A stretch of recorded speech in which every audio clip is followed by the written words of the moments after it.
Walemesa Lwemba Namakulu obufumbo naye nze Lydia Jasmine weesonyiwa omusajja wange ndi mwana w'embalala ogenda kukawunyako bannange mukyala Tipo akyewera ngenda kubanga byonna mbikutuusako Tamale Mirundi Junior na guno gwaka akyakaba oluvannyuma lw'abaana ba Fangoni okumutuusaako obuliisamaanyi ku kkooti era nga Nessaanya alabuddwa omwami ayitibwa Calvin Kayanja mugamba mutya mwasibi mutya bantu bange kansuubire nti muli bulungi ba mikwano nga enkola yaffe mbasaba video no mukimpeere like era nesaba gwe wenna atanaba kusubscribinga wano ku Suvia News Extra nti mukwano subscribinga era onyigene mu notification bell nemesubwanga byonna byemba nteekayo wano ku Suvia News Extra nenyongera okusabira mu minabulwadde abakosefu tisaba ekisa kya Mukama ate kibatuukeko ba mikwano Sheikh Ashraf omusomi w'edduwa onono ng'akola ku nsonga z'amaka bizinesi zo nga tezitambula bulungi oba oyagala kufuna butuuze bweru obanga gwogobye ku by'okugenda ebweru mukwano nga bakulya buli ssente zo mukubireko enamba y'essimu eri awo ate akusomereddwa munnange nkutandise ne Sister Junior ate ono nno alabika y'omu akyokooza entalo okuba ye ateekamu ebirungo biyitirivu nnyo katusooka olabe wano ensekeera gy'asekeeramu Frank Abaho oluvannyuma lwa Lion Skin okugamba okukozesa oba ebigambo ebibi oba yabikozesa ng'amanyi nti gwabigamba kyaliwe ye n'awanvuya ensonga kati ono naye ayongeddemu omuliro Sister Junior ngenda kubanga mbatuusako akasambi ate tusobole okweyongerayo n'ensonga za Eddy Kenzo Lwemba Namakulu Lydia Jasmine wamu ne mukyala Tipo engoba gye bagobyemu Abaho Frank ku Fangoni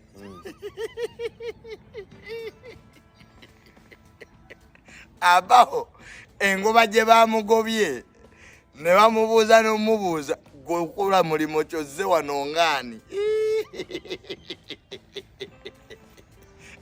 wabula ekintu kyokka ekibadde mu keesi ya Lion Skin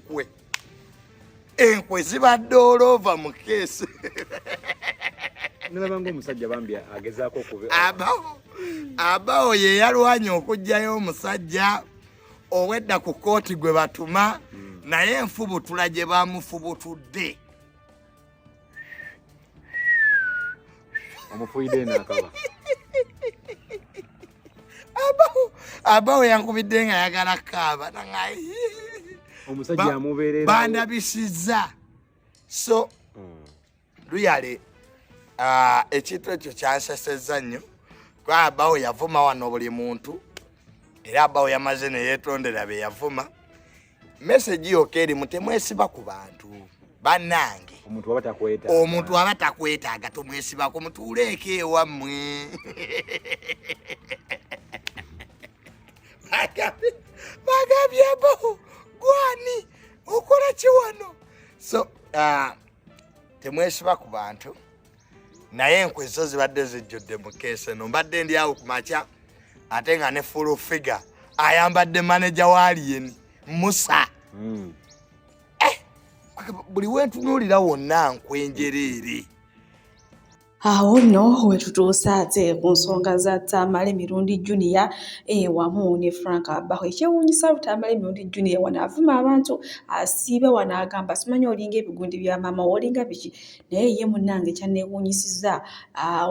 obulumbaganya abaana ba Fangoni bwe bamutuusizzaako ku kooti nga nakati akyalayira nga nakati akyalojja nga yatuuse n'okkaabira ku live kale munnange bwe tweyongerayo ne Lydia Jasmine ndabaleeteddeko emboozi munnange Lydia Jasmine ayina omuyimbi omu ayitibwa Tipo gwe yakola naye akayimba kano akayimba kakyali kapya era katambudde nnyo munnange oluvannyuma okukola akayimba ako basooka mu nsonga z'omukwano era nabaleeteddeko awo Lydia Jasmine screenshot gye baayogerezeganya ne Tipo ng'amulagirira gundi nga amulagirira woteeri gy'alimu olwamala okwasaganya ensonga z'omukwano ne bafulumya akayimba kati munnange mukyala wa Tipo yeewera agamba nnyabo obufumbo bwa Lwemba Namakulu Eddy Kenzo gw'omweya bwonoona naye nze obwange wansanze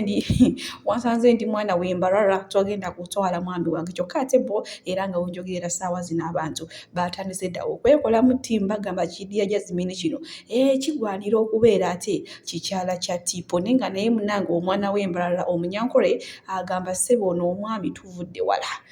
wala tewali kulemesa mwami wange kale wamma otale wetuli agamba biwakola Lwemba Namakulu n'otuuka n'okumujooga nze wange tebiriyo munange bwe tweyongerayo ate ewa Chosen Blood mwe abawagizi ba Chosen Blood nga mwe ati mwine empagira yammwe nga mwe sooka olabe ekyatuuse musajja wattu ku stage ate tusobole okweyongerayo bannange abayimbi bambi nabo tubasaasiremu bafuna ebizibu bannange omwalira mu kubya akalega yenna ayina ebbeeri agejja bitya akalega kanene bwe kati sooka olabe ekyamutuuseko omusajja wattu wadde ali mu kuyimba kayimba wadde wa X wadde wa gwe sikyetaaga bannange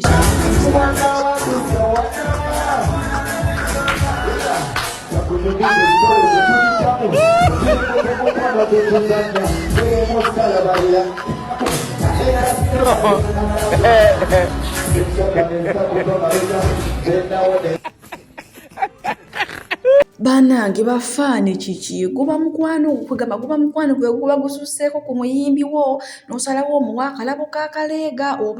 oba tomwagala oba aba ayimbye luyimba nga luyina like byerukujjukiza bannange ennaku zino abantu mulina obusungu omwana mulenzi yavuddewo n'omuwa wantuka gw'akaleega kale we tweyongerayo ku nsonga za Ssaanya munnange okuva lwe baamuta ayikugamba ali excited oba ngambe we batyo ayogera n'ayogera n'ebyenkya n'ayogera n'ebyaluli byaliyogera kati nno Calvin Kayanja amulabudde amugamba munnange eno paati gy'oliko tebazannya bo bakozesa bukozesa olumala ne bakusuulawo era amulabudde n'amugamba gye bujja ojja kwegomba ate Olivia Lutaya eyasigala mu kibiina ekya Nuupu muyina maaso wano ng'ayogera ngenda kubanga ate mubatuusaako era nze munzikirize bamikwano mbasiibulwa Ssaanya muganda wange speedi nga nnene nze ndabanga gwagenda okutomera otuuke n'okwegomba Olivia Lutaya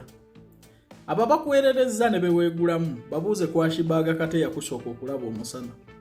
obabuuza achievement zaalina okuva lwe yajjamu NRM obabuuze ne waali kuba tebamanyi nsaba obambuulize kuone yagamba nti Nuupu yamwokya ate gavumenti yanjokya gwobabuuze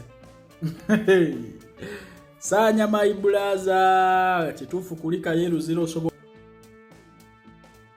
okubanga awabisibwa naye abantu abo tebakutwala supiidi ffe tubakoledde tubaagadde naye wadde okukiina n'olugendo nti minisita gundi agenda bweru jangu tutambulemu mmye nkubuulira tubaagadde wadde akasimu nti munnange olwanye naffe oli otya wasuza otya mmye kati nkubuulira era nkugaziyiza ekifaananyi wajjoze Ssaanya my brother wenteteggula empola kituufu osobola okubanga wakyuse nendowooza example zikumala okutegeera wajjoze omanyi ge mazima ge mbagamba alina mmene mujja to attack me nenda mu amazima mugamanyi mumbuulira Ashibaaga Kato yaddawa yaddawa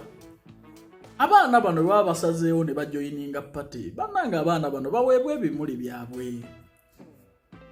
mwete mumanyi kiwulikika ku gurawundi wano kugamba nti towagira muganda munno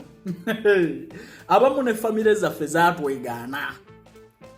tulina we tukyama nga wabulazawo naye nga tebakugulira lujja teriyo so ne kinnumanyi abaana bano bwe bajja ne beeteteggula ate ne badampingibwa kuba eno yenkola y'NRM bw'omala okwererejja ng'awo bakuta baagala nnyo atannayogera kuba oba tenneerabisa era kati fokasi yaabwe bali ku Olivia Lutaya si ggwe Ssaanya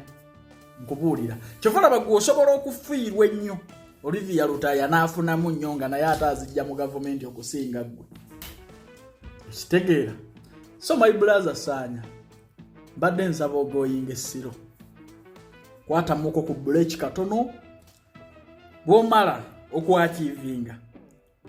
ojjawo obujulizi nze sigaana pate tugiwagire naye njagala omanye abantu abagirimu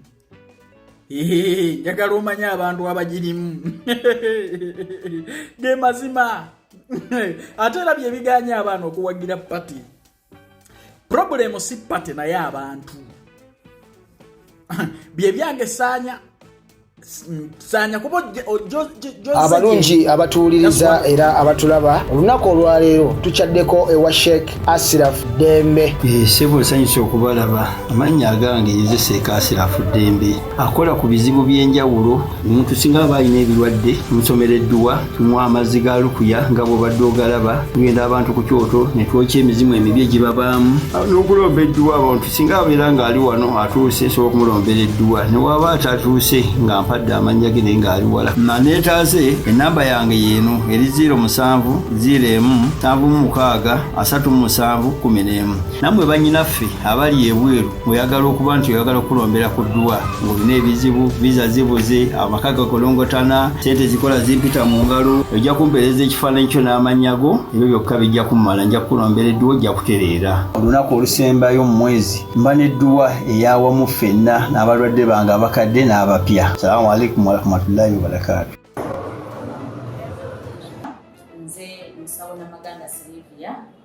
era nga ndi musawo omutendeke ate era nga nkola n'ekitongole kye bayita Bright Future Superior Unique Manufacturers ebirungi kikola eddagala erya habo nga lirya 100% natural. Alina osteoporosis, alina rheumatoid arthritis, alina ebirwadde biri mutawaana bya joints, omugongo, afunye accident, bannange byose byenjawulo. Kaddio kitegeeza omutima, fasitula kitegeeza era olina omuntu takyajjukira n'egyavudde oluusi yeerabirayo, alina alzheimer's, memory loss, olina omwana takola bulungi mu kilaasi, bannange omuliza akyankalana eddagala likola bulungi ku baana. Tulinamu katinga kano bayita prostate relax. Kano akadagala kayamba abaana okutangira prostate cancer, kabayamba alina prostate enlargement, bannange olina kansa atandiikiriza ali mu stage esookuba ey'okubiri. Mugambe oba sisitawo oba bradawo oba mukwano mugambe ajja kusa akadagala kafe kano kagenda kuddamu kulowoozako ebyo ebirwadde. Enkwaso ze tezimala kamuyamba okuyingiza enkwaso ze nokuzikyawo. Bannange tulina expowerman wabanga alina enkwaso ze tezimala kano kayamba okuyingiza enkwaso ze afuna premature ejaculation bw'aba tuuse mu kisaawa amala mangu kano kandida oba any harmful bacteria